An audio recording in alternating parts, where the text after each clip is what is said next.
السلام علیکم وعلیکم السلام۔ بھائی، آج جو میں واقعہ سنانے جا رہا ہوں نا، وہ ایک ڈائن کا واقعہ ہے۔ یہ گلستان جوہر کا واقعہ ہے، اور واقعہ کچھ اس طرح ہے کہ یہ بھی ایک مخلوق ہوتی ہے، جنات، لیکن لوگوں نے ان کو نام دیا ہوتا ہے۔ کوئی پچل پیری بولتا ہے، کوئی کہتا ہے کہ وہ سایہ ہے، کوئی بھوت، کوئی آسیب، الگ الگ نام دیے ہوئے ہوتے ہیں۔ لیکن یہ ہے ایک ڈائن کا، جو بچوں کا خون پیتی تھی، اور یہ ریئل واقعہ ہے، کوئی اس میں وہ نہیں ہے۔ ہوتے جناتی ہیں، جناتی کی قسم ہوتی ہے، جناتی ہی تنگ کرتے ہیں۔ اور کچھ جنات ایسے ہوتے ہیں جو ہڈیاں کھاتے ہیں، اور کوئی جنات ایسے ہوتے ہیں جو بے تحاشا مٹھائی کھاتے ہیں، میٹھا پسند ہوتا ہے۔ اور کچھ جنات جو خراب جنات ہوتے ہیں وہ خون بھی پیتے ہیں۔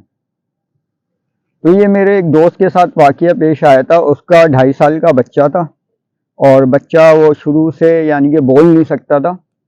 اس کی زبان قدرتی تھی یا کیا، واللہ علم، مجھے اتنا علم نہیں، اور نہ میں نے اس سے پوچھا، کیونکہ جب بھی میں اس سے بات کرتا تھا اس کے بیٹے کے بارے میں، تو وہ ایک صدمہ سا رہ جاتا تھا اس کے دل میں کہ یہ میرا بچہ بول نہیں پاتا۔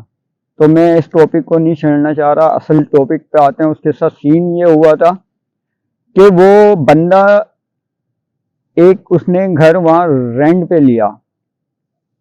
رینٹ پہ کچھ دن تک تو وہ گھر میں سیف رہے، پھر اچانک سے ایسا معاملہ شروع ہو گیا بچے کے ساتھ کہ ان کے پاس دروازے کے آگے ایک عورت آگے بیٹھی، تو روز ہی آ کے بیٹھتی تھی۔ اس کی وائف اسے کھانا دے دیتی تھی، وہ روز شام کا اس کی روٹین تھی، شام یا رات میں وہ آ کے بیٹھتی تھی، روزانہ اسے کھانا مل جاتا تھا۔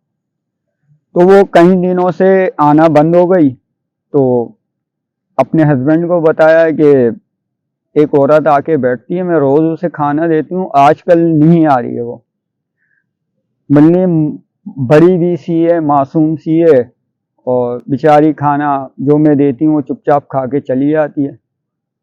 تو اس کے ہسبینڈ نے کہا اب آئے تو ان سے پوچھنا اماں تمہیں مسئلہ کیا ہے، پرابلم کیا ہے، تمہاری زندگی کیا ہو گئی، کیا تھی، ان سے ڈیٹیل پوچھنا۔ تو انہوں نے کہا صحیح ہے۔ یہ کہہ کے ہسبینڈ چلا گیا۔ دوسرے دن وہ پھر شام میں آئی عورت، اسے معمول کے مطابق انہوں نے کھانا دیا، انہوں نے کھانا کھایا، کھانا کھا کے وہ جانے لگی۔ اس لیڈیز نے اس کو روکا، اماں آپ کہاں رہتی ہو اور ایسے گھومتی رہتی ہو، آپ کیا ہے، آپ کا کیا مسئلہ ہے، کیا نہیں؟ بولے میرے کو میرے بچوں نے گھر سے باہر نکال دیا اور میں لاوارث ہوں، میں کبھی کہیں جا کے کھانا کھاتی ہوں، کبھی کہیں جا کے کھانا کھاتی ہوں، میرا کوئی گھر بار نہیں ہے۔ میں بولا میں بھی صحیح رہتی ہوں، اور اچھا خاصا بڑا گھر ہے میرا، تو میرے جو چھوٹے بچے ہیں ان کی کفالت ہو جائے گی۔ اس بنیاد پہ ان کو آیا رکھ لیا انہوں نے گھر پہ۔ بولا آپ کل آئیے گا، میں اپنے ہسبینڈ سے پوچھ لوں اور پھر میں آپ کو آیا رکھ لوں گی، گورننس کہہ لیں، آیا کہہ لیں، وہ رکھ لیا انہوں نے۔ وہ دوسرے دن ہسبینڈ آیا، ہسبینڈ سے بولا کہ بھائی تم تو چلے آ تو ڈے نائٹ کام پہ، میں اکیلی ہوتی ہوں اور بچے بھی تنگ کرتے ہیں، تو میں ان بڑی بھی جو میں جن کو کھانا دیتی ہوں شام میں دوپہر میں ان کو رکھنا چاہ رہی ہوں۔ تو میاں نے بولا اچھا ہے، نیکی کا بھی کام ہے، آپ رکھ لو اسے۔ تو 3-4 دن تک تو وہ آئی نہیں، 5ویں 6ٹھے دن جا کے وہ آئیں، تو ان کو گھر میں بلا کے ان کو رکھ لیا۔ اب وہ بچوں کی کفالت کرنا شروع، کبھی دودھ پلانا، کبھی کچھ کرنا، کبھی گھر کے کام میں ہاتھ بٹانا، پھر ان کو کھانا۔ ایک کمرہ دیا ہوا تھا رہائش کا، اچھا اس کمرے میں ان کی کوئی زیادہ ڈیمانڈ نہیں تھی، ایک پانی کا مٹکا اور ایک ٹوٹی ہوئی چارپائی اور ایک تکیا، یہ ان کی ڈیمانڈ تھی، اور کچھ بھی نہیں انہوں نے کمرے میں کہا۔ ٹی وی بھی ہٹوا دیا، میز تھی اور ٹیبل تھی، بولے بالکل صاف کروا دیا انہوں نے کمرہ۔ اچھا یہ کچھ دن چلتے رہے معاملات، تو ان کے چھوٹا بچہ جو بول نہیں سکتا تھا اس کی کیفیت بد سے بدتر ہوتی جا رہی، یعنی کہ سوکھ کے کانٹا ہوتا جا رہا۔ ماں پریشان، باپ آیا، باپ کو بتایا کہ یہ چند دنوں سے میں دیکھ رہی ہوں یہ نڈھال نڈھال گھومتا ہے، اس کے کیا مسئلے ہیں، کیا معاملات ہیں؟ تو بولتے ہیں ڈاکٹر کو دکھا دیتے ہیں، ہمارے بھی بچے کسی کے بھی جاتے ہیں تو وہ کوئی مسئلہ ہوتا ہے ڈاکٹر کے پاس بھاگتے ہیں، ڈاکٹر کے پاس بھاگے، ڈاکٹر کو بتایا بھائی اس میں دیکھو کیا ہے۔ انہوں نے ڈاکٹر نے آنکھیں وانکھیں چیک کری تو انہوں نے بتایا اس کو خون کی کمی ہے، خون کی کمی ہے اس بچے کے اندر. تو بلی ماشاءاللہ میرا بیٹا تو صحت مند تھا، اور اچانک سے اس کا کلر بھی، یعنی کہ کلر آپ کہہ لیں ڈم ہونے لگا اور سوکھنے لگا، سوکھ کے کانٹا ہونے لگ گیا. یہ سارے معاملات تھے. ماں بڑی پریشان، ماں بولتی کیا ہوتا کیا ہے، یہ کیا چکر ہے جو اس کا خون کا دورانیہ اس طرح کم ہو رہا ہے اور بڑی تیزی سے ہو رہا ہے. تو اس قسم کے معاملات ہونے لگے ان کے ساتھ. ڈاکٹروں نے بھی بولا بھائی ان کو ڈرپ لگے گی، خون کی بوتل چڑھے گی، یہ سب باتیں کری انہوں نے. خیر یہ 2-4 دن تک ایسی چلتی رہیں. پھر اس کے بعد ان کی جو گھر تھا وہ چھت بھی تھی، تو چھت پہ ہی اکثر بچے یہ کھیلتے رہتے تھے، اور وہ جو آیا رکھی ہوئی تھی وہ ان کا دھیان رکھتی تھی.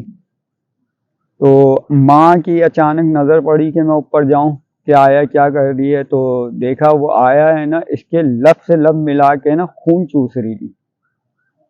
اور جب ماں نے یہ دیکھا تو ماں نے ایک دم جھٹکے سے اپنی اولاد کو کھینچا، اور وہ ایسی بھاگی جیسے دھواں، ایسے اڑ گئی. تو یہ معاملات تھے.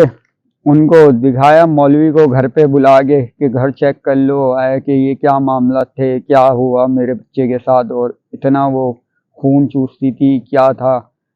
تو انہوں نے بچے کی حالت دیکھی تو 2 دانت اس کے ہونٹوں پہ لگے ہوئے تھے. تو وہ چیک کیے، اس نے مولانا نے بتایا بھائی یہ جن تھا جو اس کا خون پیتا تھا بچے کا. ڈائن تھی، یعنی ڈائن تھی، جن تھی، جنی تھی، کیا تھی وہ. خیر ایک طرح سے ڈائن ہی ہو گئی، خون چوسنے والی بچوں کا. تو وہ آیا کہ کوئی بھی آپ کے دروازے میں آئے یا آپ انجان آدمی کو رکھ لیں تو دیکھ بھال کے رکھا کریں. اب اس کے دیش میں کون ہے کون نہیں ہے آپ نے رکھ لیا اس کو. یہ معاملات ہوتے ہیں تھوڑے سے. یہ ایک واقعہ تھا جو اس نے میرے کو سنایا تھا، میں نے آپ تک پہنچایا. صحیح. گلستان جوہر کا ایریا تو کافی ٹائم، اب تو خیر بہت آباد ہے، لیکن کسی ٹائم پہ وہ بڑا ویران تھا وہ. بالکل. اگر فیصل کا یہ حقیقت پر مبنی واقعہ آپ لوگوں کو پسند آیا تو پلیز اس کی ویڈیو کو لائک کریں اور ہمارے چینل کو سبسکرائب کریں. اس کے ساتھ ہی ہمیں دیجیے اجازت. اس اپنے من کے ساتھ کہ اپنا بہت خیال رکھیے گا.